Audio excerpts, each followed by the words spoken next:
Principle number 11, the principle of detachment. Hello, my friend. Hello, whoever you are. Your name does not matter, nor where you were born, how old you are, what your race or color is, your religion or belief, or who is your spouse, or how many children you have, or what kind of economic or social condition you enjoy, nor your profession or occupation is important. Where you live is not important. None of these are important. How much intelligence you have is not important, nor is your mental capacity. Your abilities for doing things is not important. The sport that you practice is not important, or the political party you belong to or go to. I continue saying, none of these things are important. It does not matter if you are slim or overweight, if you are young or old, if your eyes are pretty or not. None of these things are important. By now you must be asking, why are none of these important? It is very simple. None of these attributes belong to you. Let's suppose that you were born in the United States. Did you decide to be born there? Let's also assume you are a member of the Richmond family. Did you decide to be born into this family? Did you decide on being born rich or poor? Did you choose to belong to this or that political party? You might think you have. Let's assume that you are a medical doctor. What brought you to have such a profession? Well, you can say, I decided it when I was in high school. And then I will answer, what made you make that decision? Did you create the causes that brought you to be a doctor? Did you concentrate your attention on medicine? Or did something unknown to you make medicine appealing? Yes, my friend, it is a little difficult. One must meditate deeply to understand the meaning of the circumstances leading to your present condition. But what is of importance is that you acknowledge that we did not choose our conditions. Let's repeat. This principle states that the circumstances that brought you to your circumstances are not important. What is important and matters greatly is that you must understand that you did not select them, nor anything else about your condition. You have not selected anything in your life. Causes totally apart from your will have brought you to whatever situation you are now in. It is not important what it was, or your attitude about it, or life in general, nor your behavior, or what you are, or what you have. You have not chosen any of these. You have not selected anything, absolutely nothing. You did not select the reasoning instilled in you from your childhood, when you were not yet capable of reasoning, nor the behavior learned from your surroundings or family, nor the information that was received by your brain and your emotions, nor the habits that you were taught, not even the ways of being and thinking. The important thing is for you to understand this. You have not selected a team. You have selected nothing. This means it is not important where you have been placed by your situations. This is the 10th principle. This is the principle of light that will illuminate your life. It will pull you out from your slavery, away from pride, vanity, criticism, judging, accusing, defending what is yours, and blaming others. It will give you a full understanding of why you are here, whatever you are and wherever you are at this time. I repeat, this principle states as follows. It is not important where you have been placed by your previous situations. The importance of this principle lies in your understanding that you have not selected your life situations.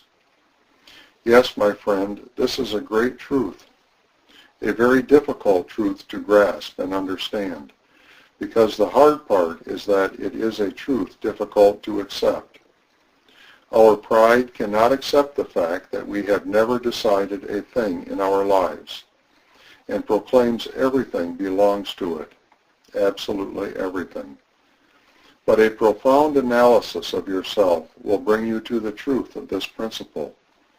It will carry you to the light and will free you from the illusion of multiple untruths and conflicts. You have not decided on anything in your life. Everything has happened in your life without you having anything to do with it. This is the truth. Let's go back to your youth. Did you decide the kindergarten where your parents placed you? Did you choose the friends you were going to have in school? Did you choose your teacher? Did you make your teacher act in this way or that way? Did you choose your brothers? Did you tell your parents to make a brother in this or that way? To behave towards you in this or that way? When you were a child, you had no power to decide, and the family sent you impressions, millions of them every day. You were modeled as if plaster. Son, do this. Son, do that. You have to do this or the other. As beings that imitate things, we have imitated thousands and thousands of things from our parents, our family, and friends. We have watched movies, TV, read books and newspapers and magazines. The heroes from books or movies have impressed things on us. So have our friends at play and family at home. For most years of our lives, we have been influenced. There have been internal and external influences that have created fears in us. We have had needs, and these same needs have influenced us too. Our teachers in school influenced us without our knowledge. We thought we were learning. We have read newspapers. We have gone out with dates. We had friends in college. All of these have influenced us. Our brain, our mind, and our emotions receive information. This gathered data is pooled together within us to form what we today are, and what is known as our character, our temperament, and the cause of our semi-conscious decisions. The selection of a career, the selection of a spouse, the selection of the neighborhood where we live, the type of house, the kind of friends and car we have, the sports club, the political party, all came from this same pool. Do you call yourself a Christian? Supposing your answer is yes, then you are also imprisoned by your religion. I believe that you are a thoughtful person, that you have common sense, that you realize why you have not selected any of the things you have. Reasons completely apart from your will have affected you from your early childhood and have carried you to do whatever you did to become you today. This, my friend, is the way it is for us all, for all the human beings that inhabit this planet. You have not selected anything, believe it.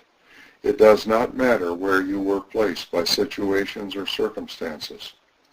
What are the conclusions, my friend, of this understanding? They are as follows. 1. Starting today, as you study this principle repeatedly, you will be able to realize that you do not have anything to defend because nothing is yours. Your ideas, your thoughts, your opinions, the way you see life, you do not have to defend any of these. In the same manner, you do not have to attack the ways of other people, for they as well have not selected the way they are today. Circumstances have placed them there, just when they are at this time. So what's the sense of criticizing them? What is the sense of being proud of what you have? Did you select it yourself? I know this is going to shock you, but it is the truth. If you understood that foreign forces to your own conscience and will have brought you to have what you have today and what you are, then what is the sense of being proud of something? What is the sense of judging behavior of other people? Judging, criticizing, have no reason at all. It does not make any sense, my friend. All the people you know are what they are by reasons that were not controlled by them, totally apart from their will. We are like machines, like a cassette where a recording has been made. We have stored within us a whole lot of data, emotional perceptions, ideas, and thoughts. We have been told to behave in this way or that way, to do this or to do that. And we are simply repeating over and over again these same instructions. We are machines that duplicate the data within us in their different combinations. So the condemnation of ourselves or others, the judging, the criticizing, being proud, spoiled, self-conscious, self-centered, egocentric, believing that one is superior to the rest, or thinking that anyone is inferior to you, is a sovereign stupidity. If circumstances have placed you into a superior status, you are really not superior because you did nothing to be superior. Perhaps someone was born in favorable surroundings, or perhaps in less favorable conditions. Is either situation reason to condemn this person? Do you think you are so special that you can brag about something? None of this, my friend. Right now I'm touching your common sense, for you know that this is true. Then, if each human being has not decided his own present condition, his ways of being and living, but received impulses from some force foreign to his own will, then society as well must be in the same situation, and the world too. Powerful influences move society to act in one way or another. A country is brought into the condition in which we see it now. This means the United States is not better than Mexico, and that Canada is not better than Russia, nor that capitalism is better than communism. Different people accept the Antichrist philosophy, or existentialism, militarism, or socialism, Muslim or Christian, white or black. But you must see, my friend, none of these were selected by anyone, nor did any decide to belong to any of these. The people are there because of influences uncontrolled by them, tremendously more powerful than individuals. Wake up to this reality, reflect on it, meditate on it, and the best way to understand it is for you to realize that you have not selected any of these things. You must realize this and wake up. You must analyze yourself. If you are good, perhaps your parents inspired you to be good. But if you are not good, it is because you want it to be so. You were not asked or expected to select at the ages of 5, 6, or 7 years old the type of life that you wanted to live. No way. When you were about to be born, nobody asked you if you wanted goodness or ignorance, understanding or stupidity. If your parents inspired you to be good, that is why you are. So you do not have to be proud of this fact. Your parents as well were influenced, and those who influenced them as well were influenced by others. So realize this and understand it. You have not chosen any part of your life, nor your height or skin color, or the money that you have in your pocket, nor the type of work you do. What about your spouse? What brought you two together? You selected her, right? Come on, my friend. Throughout your years, both of you have been bombarded by influences, perceptions, and images about men and women in general. And with ease, you both adapted fairly well to those influences. You and she can be good-looking or not, smart or dumb, active or a couch potato. But neither of you decided a thing about your characteristics, nor about who found whom. For you, it's true, you think you found her, and she, in her mind, thinks she found you. It happened that you found her and she found you in the same manner, that you got your profession, the same way you found your job.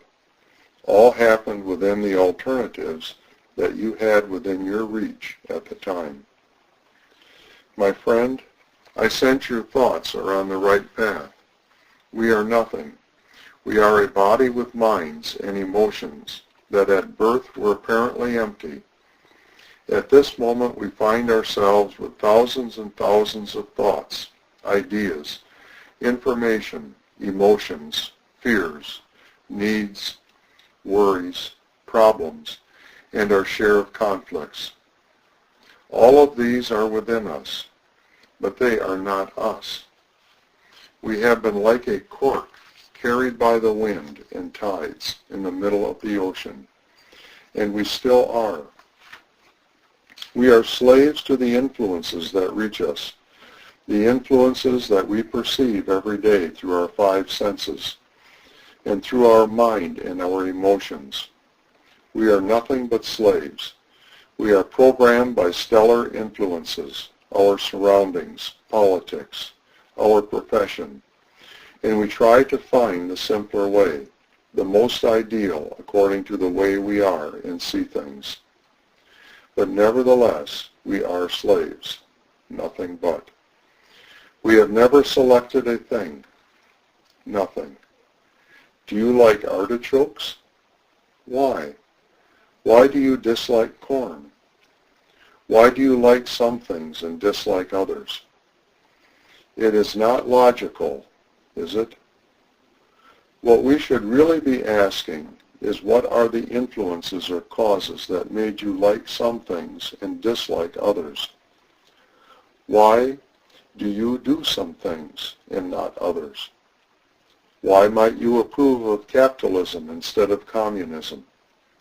What are the deep causes that brought you to this thinking? What were the influences that made you decide for one and not the other? Yes, my friend, we are slaves. We are slaves of circumstances. Everything has happened to us. We have been programmed. We have been carried.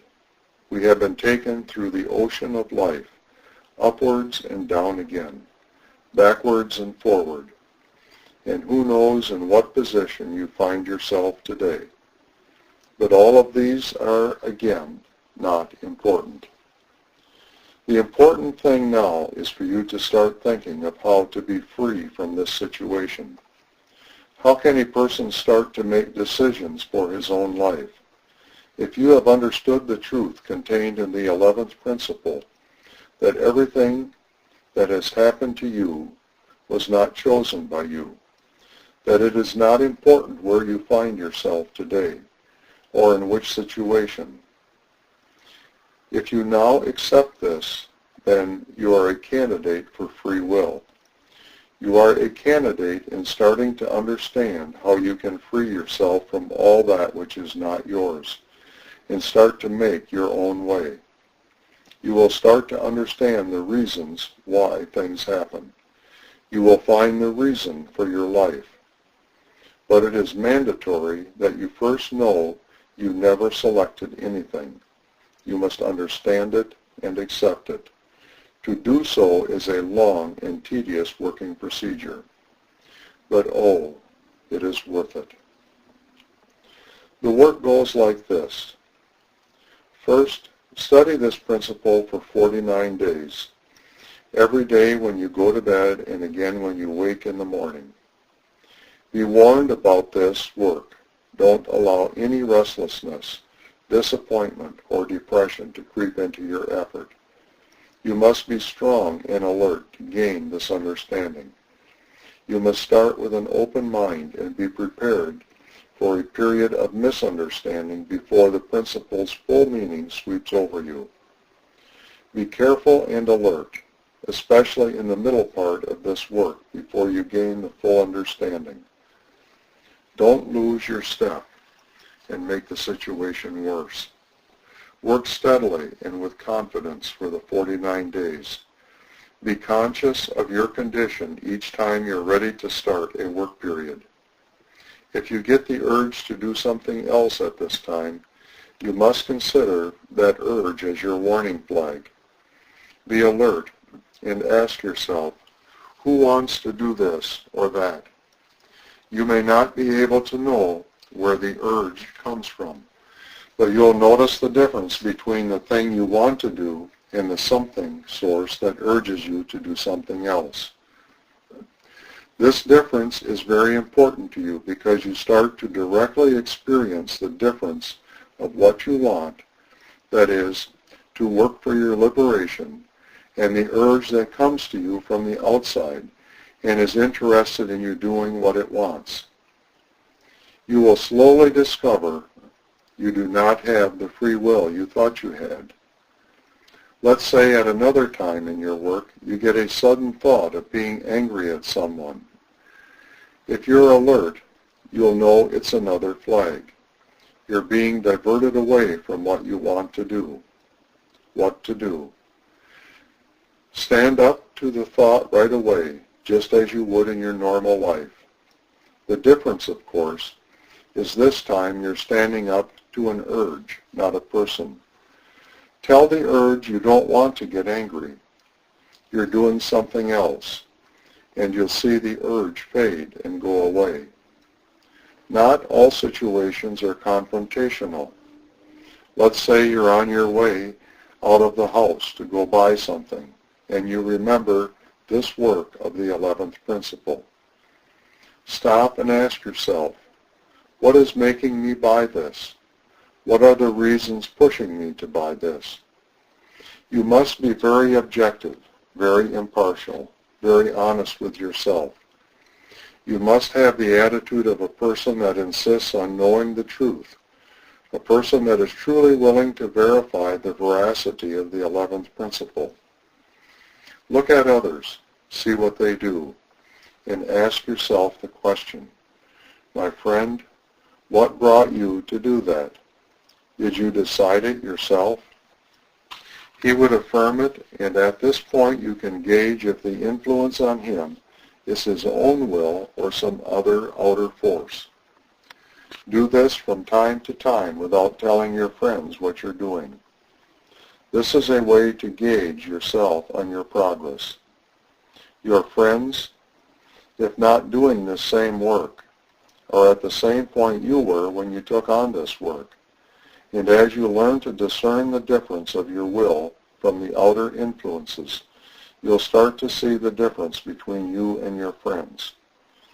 Work at this principle every day for the 49 days, morning and evening. It's not enough to feel you understand it now. You have to remind yourself every day that within you are the illusions you decided your life. They are very deep within you. You have habits of condemning, of judging, of being proud, conceited, of thinking you are superior to the rest, of defending what is yours, attacking what belongs to others, and this does not go away overnight. So build up your courage and start this work. Do this first part of the 11th principle. You did not select your position in life. Understand it. Everything happens, just like the rain. Very well, my friend.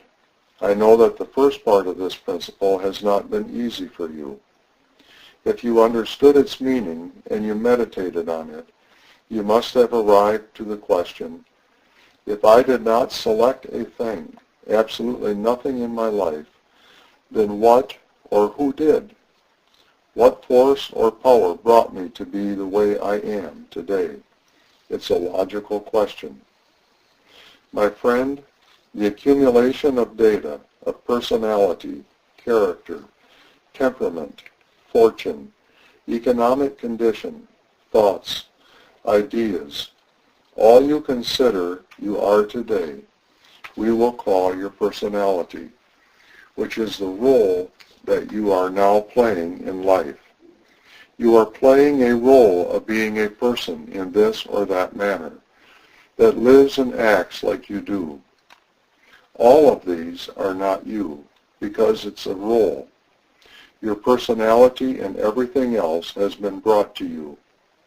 You are what you are by reason of your essence. The essence is a part of us. The being is a part of the divine spark within us. Our other ego, our intimate ego. This is the causing part. It resembles a magnet, for it attracts everything that it likes and everything that it fears. It has attracted for you your physical body, the mind you have today, the accumulation of your emotions, your position, everything that you do in life. This is the true player. What you consider you are today is nothing but your personality. It is the role being played by that spirit, by that actor in the concert of human life. I cannot know to what point you are conscious of your intimate self, of your other self, that it is your archetype. It knows the reason why you are what you are today, if you are good or bad, intelligent or not, wealthy or poor. What you are is not as important, for it knows why you are that way. It has decided it that way. It has molded you. This is your intimate self, the entity that incarnates from life to life and plays roles through the personalities it puts together. This is the part that selects where to be born, in what country, to which parents. It is the cause of your studying this or that, and how to behave in front of others. Your logical conclusion from this information is that you start communicating with this higher part that is the cause of your life and knows what to do from now on. This is the part that will make a hell out of your life unless you establish contact with it, unless you start to communicate with it, just like you communicate with your spouse. Unless both parts can get into an agreement, unless they can understand each other, unless they can work hand in hand, actor and role to realize your life objectives, you will be a failure. Now then, how can this be accomplished? First, in the past, have you felt this force, this entity inside of you? Sometimes when you were going to do something wrong, did you sense it? Did you not feel something sharp in your heart that was telling you not to do it? At other times, when you were doing something and you were about to stop, did you not feel this force in you that said you have to continue, you have to go ahead and finish? Its popular name is our conscious, but it is our real essence. It is the indestructible part in us that has come down from higher realms, falling into the realm that is this world. Your job is to communicate with it so as to stop its fall and to gather with the strength that it has, help it return again. How can you communicate with this I am, with the myself? With that ghost unknown to us, but has always been there? Well, starting today, 7 times per day, start talking to your I am presence. Continue until it shows signs of life, until you have done it, my friend. This work can last a lifetime. Isolate yourself from your daily chores. Even for 1 minute, consciously talk with your presence. Relax, shut your eyes, and converse with him as you would with a close friend. How is this done? Let us suppose that I decide to do it. I will clear my mind of all my daily matters. I will withdraw from the role that I play in my daily life. I will shut my eyes and I will say, I know that I am not. I know that I am nothing. I know that I am not my mind. I know that I am not my ideas. I know that I am not my body. I know that I am not my emotions. I know that I am not so-and-so. I know that I have not selected a thing, and I know that you are there. I do not know who I am, nor who is this talking. Who is it that thinks who I am? I know that you are there. They say that I am you, but as I do not know who you are, nor what you are, nor how you are, so then I do not know who I am. Sometimes I perceive you and feel you. Sometimes I feel your impulse warning me not to do something wrong. The majority of times I fail. Some others I can see you as something good. When I set my mind to do some task and I cannot continue, I feel your impulse, your backing, allowing me to continue. I am told that you are dual as well. I am told that I have to be in an agreement with you, so here I am. I will remain silent for a while, in complete silence, and when you are ready to communicate with me, I will know it. Yes, my friend, this is one of the thousands of ways that this can be done. It is to forget the entire world, forget all of your tasks, 7 times per day, especially at sunrise and before going to bed. Shut your eyes and establish communication. I do not know who I am. I do not know where I am going now. In a few moments, I will not be conscious. But I know that it is you that is in me, and will continue to nourish my organs by letting me rest. I do not know where I will go in a few seconds, but I know that you will be there to care for me. Sometimes I realize that you do not care for me enough, for you make me have dreams not very pleasant, we could say. I am eager to communicate with you. I am anxious to be one with you. I am anxious to be you. In the morning as well, my friend, every day when you are awake, do not move out of bed immediately. Just be awake with your eyes shut and communicate again. I have just received in my consciousness something that I do not understand. I do not know how it came to me. You must know it, for you are the reason for my life. You are who attracts our circumstances and events.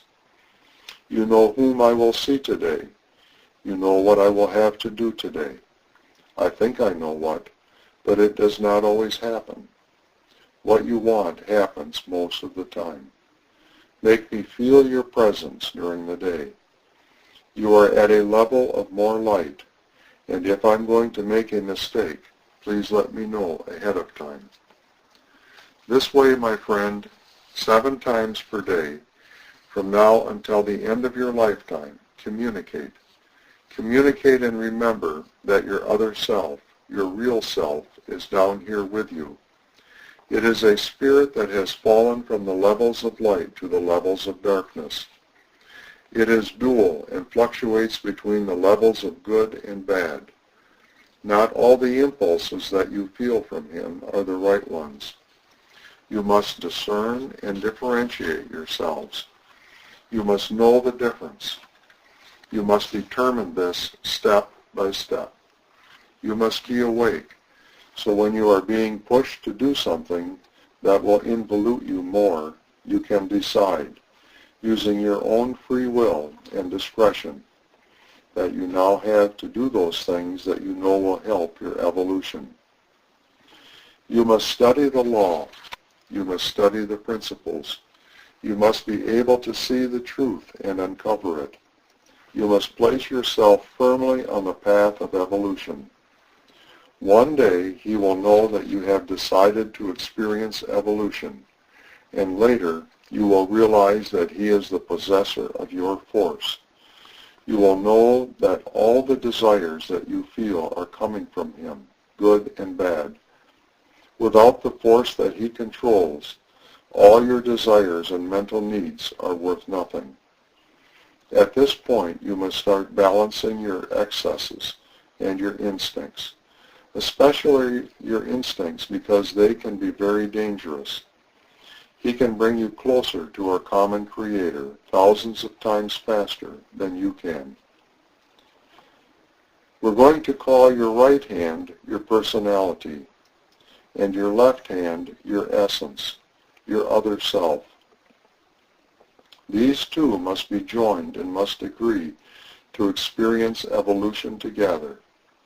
Your essence cannot evolve without you as a personality by itself, and your personality does not have a reason to be without your essence.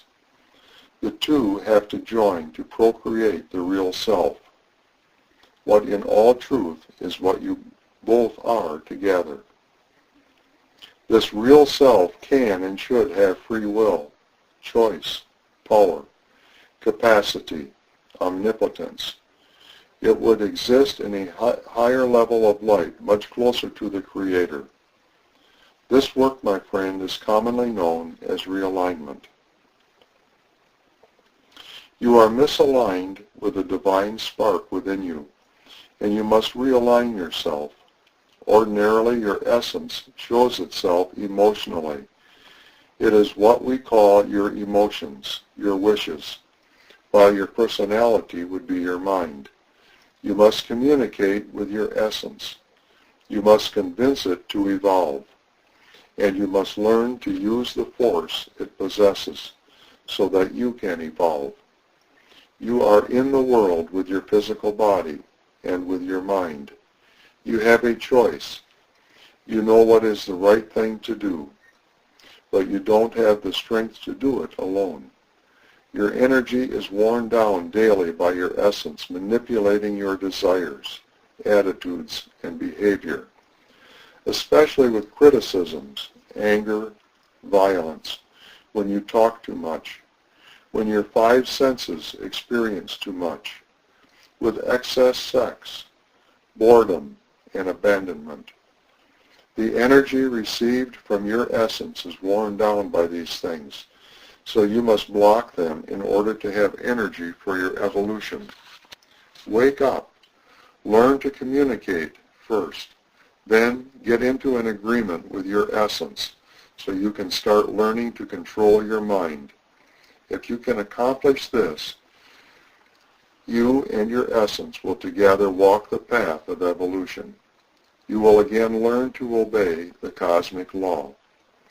But while you do not have control of your mind, then it is your essence who will continue to trigger the lower instincts and desires you daily experience as thoughts and images in your mind. Here you have the system, my friend. You have not selected anything. You did not have a choice on your situation. By the law of your life, you were born by reason of your essence, and it was He who decided everything. Your essence is a fallen entity. Your duty, your work, is to investigate the truth, which are the laws of evolution and its principles. Learn to control your mind, so later you can communicate with your essence, and together walk hand in hand on the path of evolution. Be alert. Be awake. Do all of these exercises without exceptions, day after day. Also important, search for those people that have awakened to this reality before you have. Search for the people who are doing all they can to accomplish their liberation, and get together with them. They will be able to help you. Then look for the help of your Creator.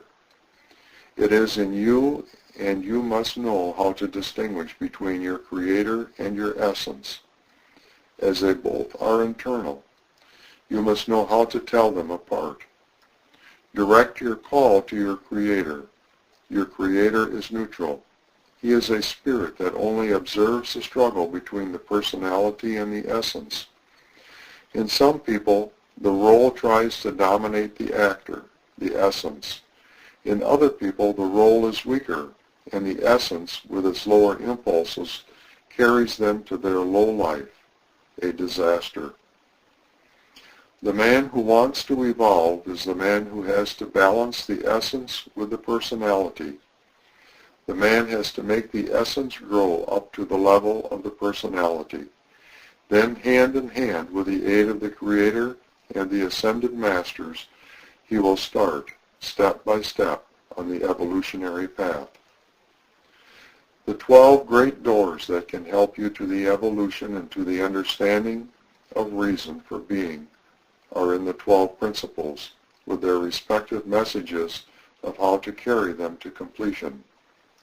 These are recorded in written form, adapted from audio cassettes for release on the Internet. www.unixi.com. Get them. Do the exercises. Understand them. Meditate on them, because they are for your liberation. My friend, we too have done this work in the past and still do it. Each day that passes, we advance more and more. Our will is more powerful each day. Our free will is greater daily. Every day we respond less to the lower instincts and desires of our essence. Every day we are more secure on the paths of evolution. We fall less into undesirable circumstances. We waste less energy by not criticizing, condemning, judging, being proud, and thinking that we are a great something or other. It is because we have understood, as stated by this principle, and we have realized that we have not decided a thing in our lives. Suddenly we find ourselves with plenty of time. Suddenly we are in a position of choosing. We have a small will, a small free will. We live in a higher harmony with others. We are doing something solid for our community, for our society, for our family. We are more humble people. We have realized how little we know about our real being, about our real life. We have realized that we need the help of those who have gone before us on this path. We have realized that life is impossible without our Creator. We now know that it is not worth it to make wrong decisions, that the only thing that really matters is our life plan, our reason for being. We have realized that unless we carry through and practice that for which we were born, anything else we do is senseless, is futile, has no reason for existing, and is in vain. Yes, my friend, many people around you may be carrying through with this. In general, the people who are working at this and on themselves, the people who understand their true sense of life and are fighting and struggling, do not shout it out. But you can tell who they are by their great simplicity and kindness, by their efforts and absence of criticism, by their lack of exaltation for the family, country, religion, belief, race, or profession. Perhaps you find them in parks, alone up to a point, with a certain look in their faces, somewhat sad. You will not see them as much in social gatherings. My friend, they say that when the student is ready, the teacher presents himself. I know that there is a great kindness in your heart. I know that you have a common sense. I know that you are intelligent, rational, and prudent. But I know as well that you are all of these when you are awake and conscious. I also know that within you there is something worse. I know because we are the same. You must fight. you must fight it, my friend. Set up alarms everywhere, notes to remind you what you have to do. Because when your consciousness realizes that you are committed, that you have decided to evolve, hell itself will start in your life, externally as well as internally. This is why this road, with its liberation, without the Creator, and without the help and backing of those who have done it before, is almost impossible. Pay close attention to this work. Think about it. Meditate on it. You have it in your hands to continue being a machine, repeating over and over your past mistakes, or even worse. Now is the time for you to wake up. It is in your hands to be satisfied with just being a personality. Or maybe you have the desire for an internal union, the desire of being a free person, a person with a will, a person who will discover his plan of life and carry it through, in spite of all the obstacles life throws at him. For either condition you choose, my friend, may our common Creator shine His light on you. May He bless you and care for you if you ask Him to. The great Master said, "Knock, and it will open. Ask, and you will get your answer." There is much wisdom in these words, so carry through with this work. I feel your desire, so go ahead with it.